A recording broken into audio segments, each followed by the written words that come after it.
Napakagandang kapaligiran, tahimik, payapa, para bang walang problema.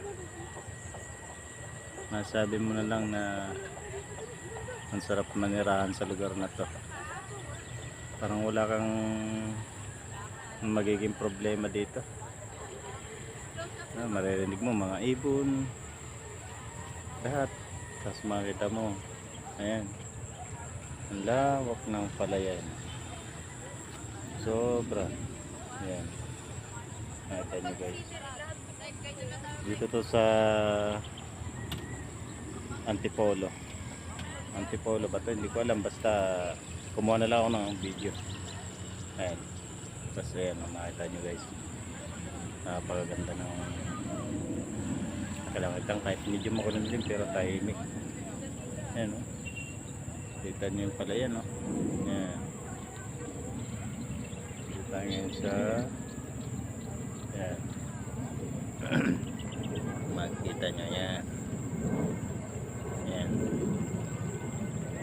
maganda ng langit, sobrang ganda, napakatahimik na lugar. Ayan guys, ayan, kung matatanaw nyo, ayan, ayan, palayan.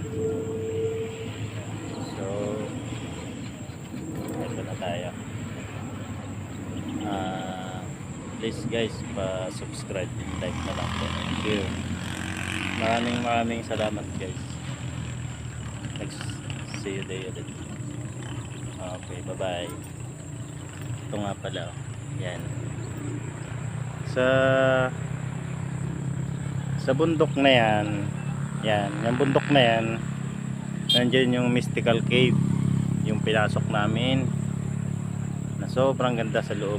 Grabe, doon daw si Pedro Pindoco, sino ba yun, kay Jano Gibbs, kay Ruben Padilla, tsaka kay Coco Martin.